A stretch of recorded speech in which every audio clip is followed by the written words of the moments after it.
What is up, guys? I'm Average Mike, and today we talk about our latest purchase sitting behind me here.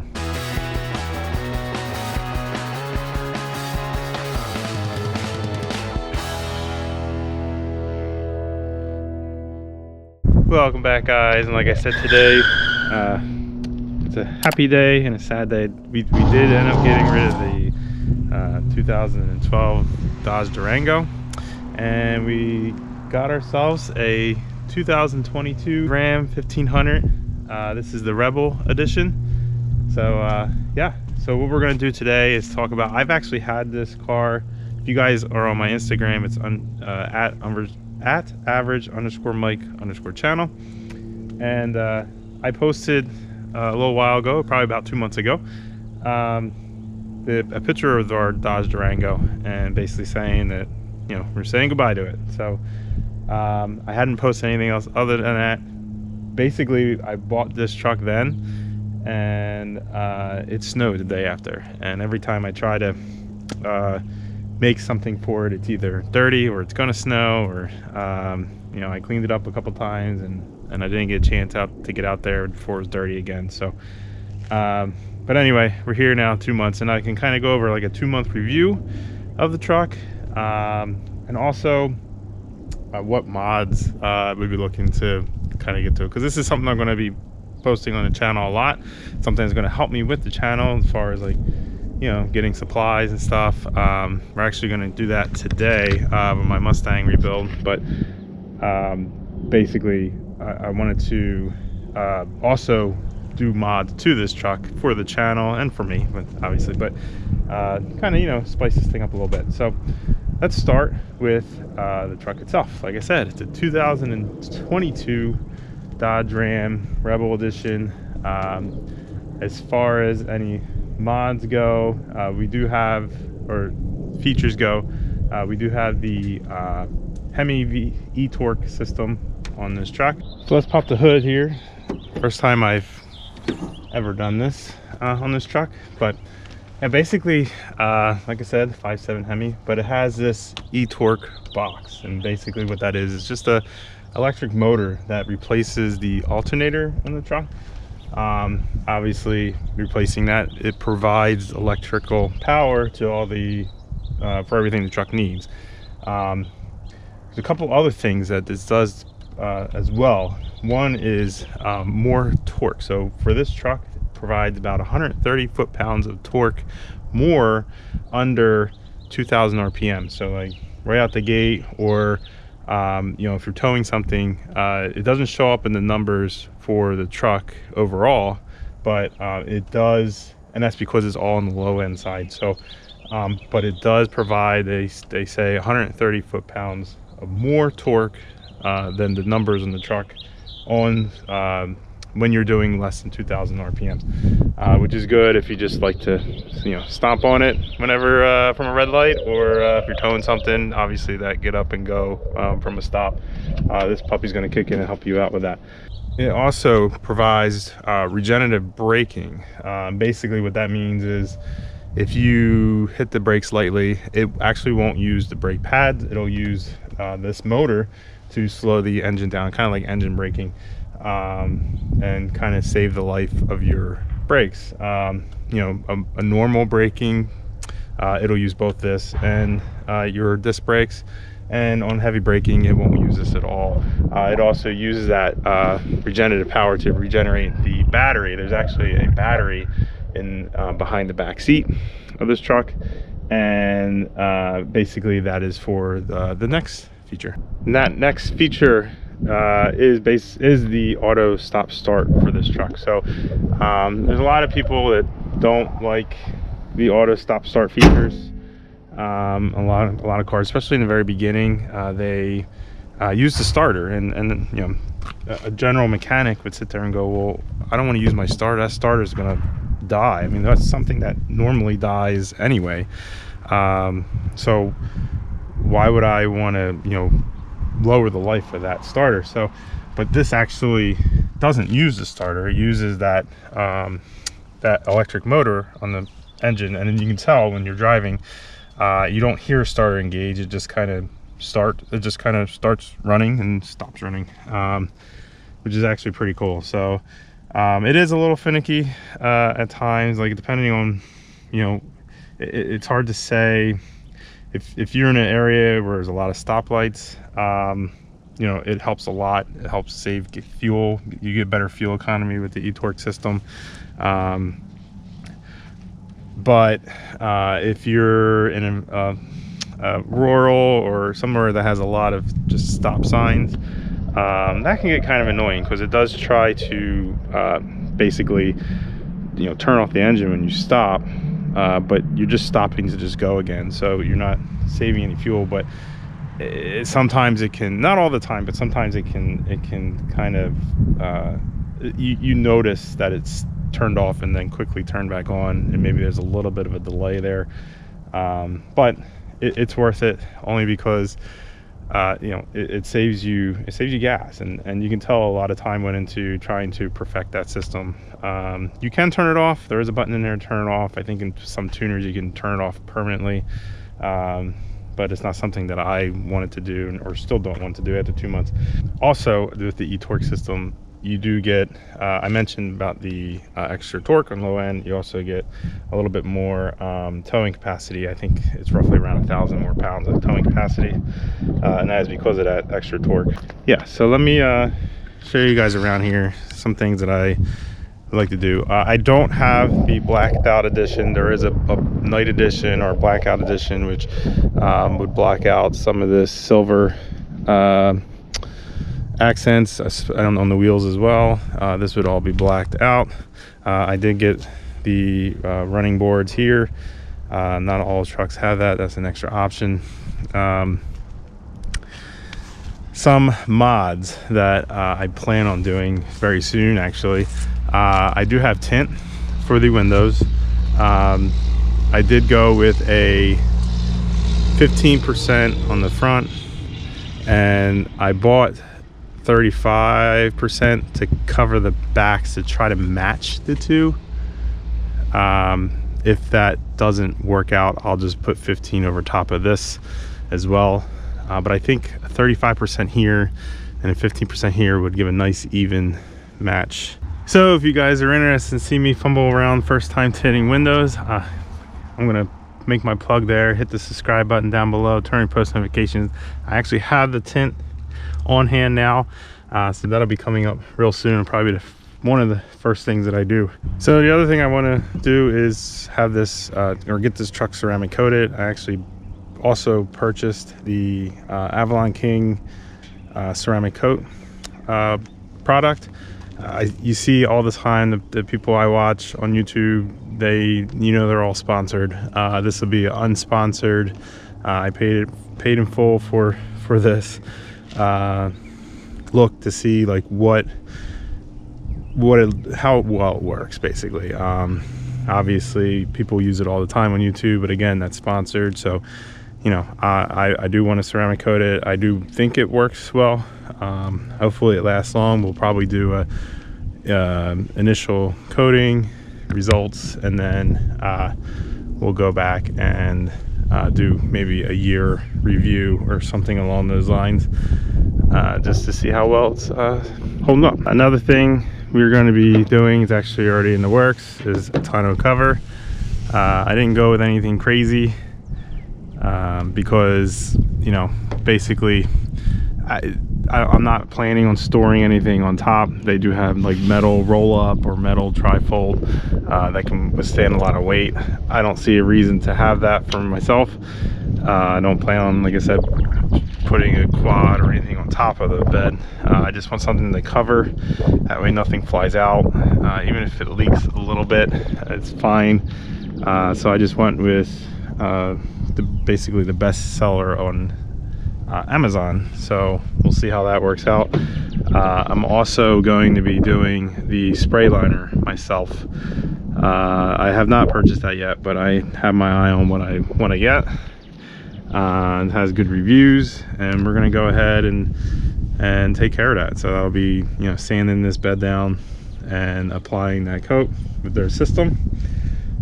Something I think it was right around $100 to coat this whole thing, opposed to taking it somewhere and paying $500 or so. I obviously did use this bed a little bit. There's some scratches in there, but so we do have to do something with that. As far as the outside, the last thing I want to do is going to be the exhaust. I'm looking at the Borla Attack exhaust.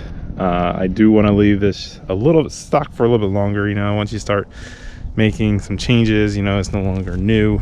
But I think the Borla Attack exhaust, I'm a little iffy on that system, only because everyone says it's great, and that's great. It sounds good on camera, but I'm not 100% sure if I want it, if it's going to be too loud for me, and that's kind of where I'm at with it. I've heard that, you know, under idle or normal driving, it's not too super loud, but you know, that's everybody's opinion, right? So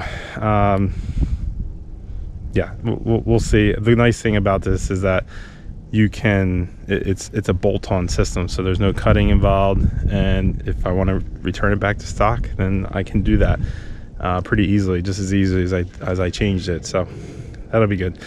We are gonna head on inside here. I do have to make a run for our Mustang build again. This little plug here, we are rebuilding this Copart salvage Mustang. I need to run to Home Depot, so we'll take a ride in the truck and get what we need. But if you want to see content on that, I'll post something up above here to the playlist. There's some frame, it's not really framework, but there's definitely some frame, you know, pulling, if you will, to straighten out some of the stuff. We'll be welding in new pieces, getting this thing back on the road. It's going to be pretty cool. And then once we are back on the road with this, and I have a ton of ideas to do, including vinyl wrap, exhaust, all the fun stuff. So again, subscribe, post notifications if you want to see more content on that. But yeah, let's go hop in this thing. Do a quick review of the interior. One thing I do want to point out, I was skeptical. A lot of these Rebels have the red and black interior. A lot of times when you see them in pictures, it feels like that obnoxious red, and that's just my opinion. Again, I don't like the bright red interiors, and a lot of pictures, I guess the way the sun hits it, it looks that way. It really is not, though. This is more of a maroon color. Hopefully it shows up that way on camera. It was one of the things initially I did not want, but when I finally saw it in person, I actually liked it. So the only way you can get, I believe the only way you can get not red and black and just black is if you get the night edition or package. So obviously I didn't get that, so I have the red here. We have some nice Rebel stitching here. I don't have the full leather seats. These are cloth seats in the middle, and then it actually looks like leather, but it's really not. It's that fake leather vinyl or whatever it is. But it's still nice seats. This thing, this 12-inch Uconnect looks great. It really does. Here, let's fire this thing up real quick. View. Turn this down.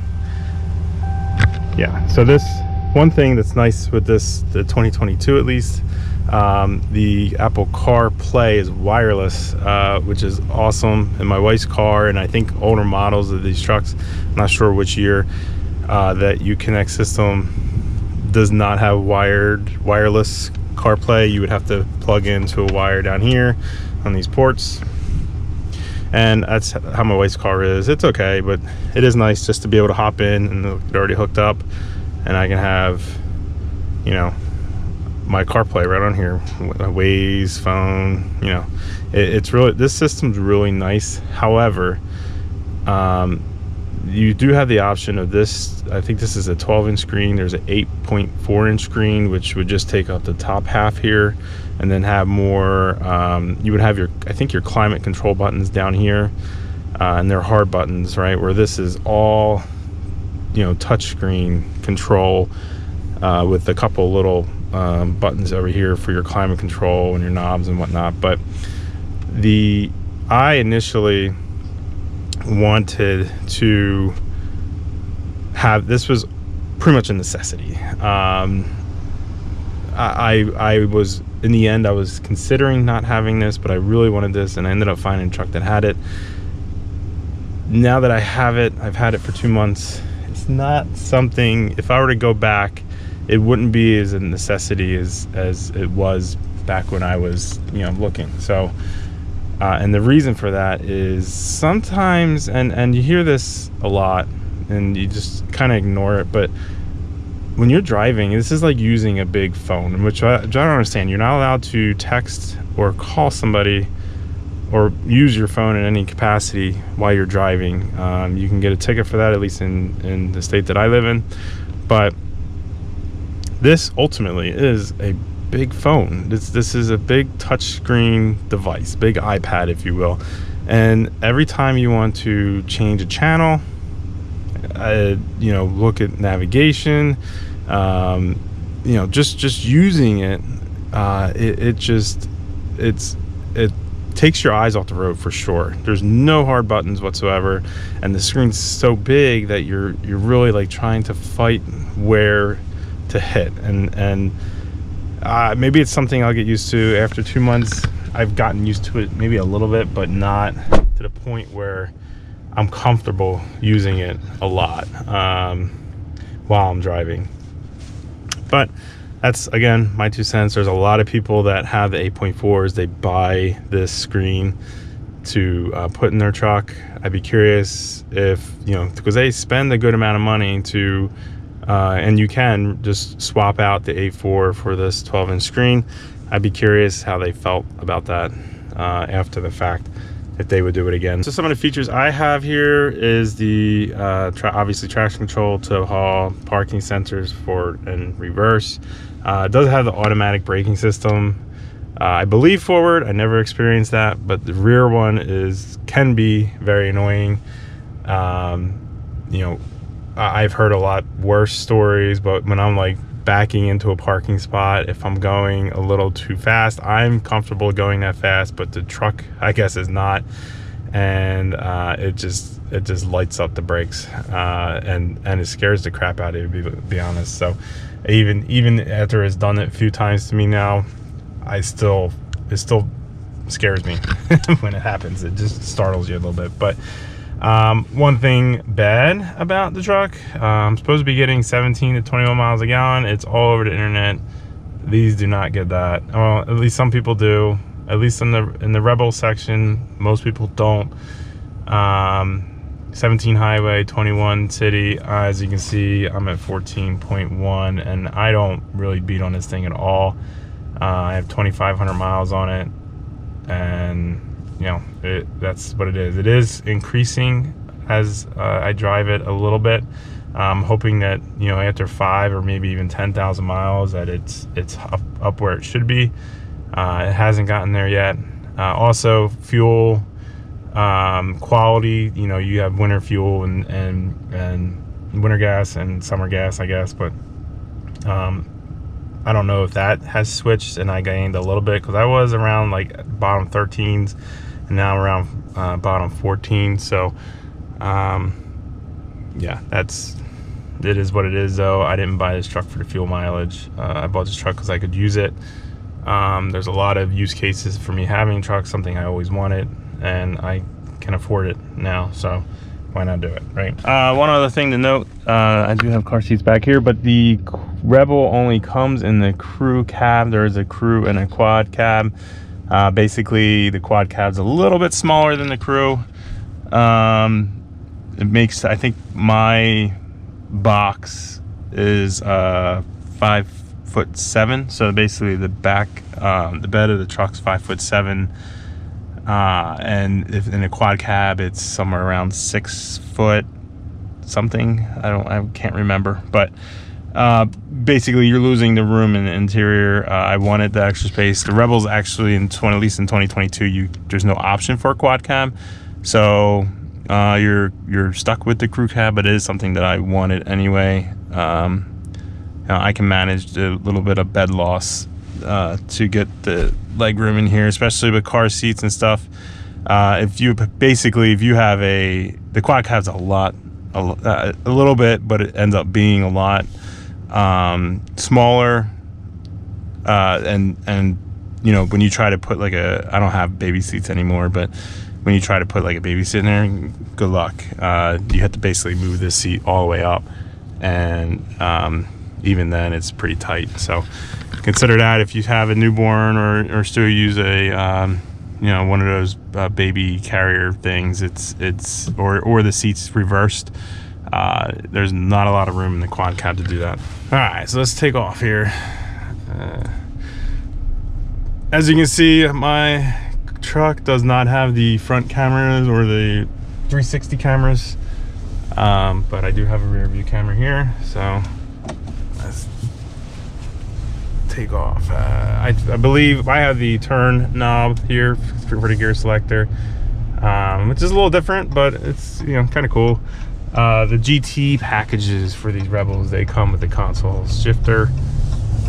Some people might enjoy with that, but one thing also to point out, something again that everybody complains about, and there is an option, a mod to fix it, and basically that is the throttle response. So throttle response in this truck isn't the best. It's basically instead of old school cable throttle to throttle body, it's all electronic now, and with that, you're basically, when you hit the gas pedal, the computer tries to adjust what it thinks you want it to do, which is really weird because it's I guess some of it's fuel economy, but it is a lot to get used to. Again, something that I'm not quite used to yet, but I do believe I would eventually get used to it. But when you're at a stop sign and you're trying to cross traffic, and maybe you're pushing the limit on the, you know, time you had to get across, but you go for it anyway, in that kind of scenario, you have to be prepared for that. Because there was once or twice, especially when I first got the truck, that I went ahead and tried to do that, and it took forever. Like, and in that time frame, you know, you're trying to rush, it feels like forever. You hit that gas to the point where I had to abort. I had to slam on the brakes, and so it kind of bulked, and then I hit the brakes to stop it. But just to give you an idea, it's kind of hard for me to do this, but to give you an idea of what's going on. So right now, truck stopped. If I let go of gas, truck just starts, and that's the auto start feature. It just runs. It doesn't, I wouldn't even call it a start. But if I go and hit the gas now, you know, it takes like a second, probably, realistically, to actually respond to your gas pedal movement. But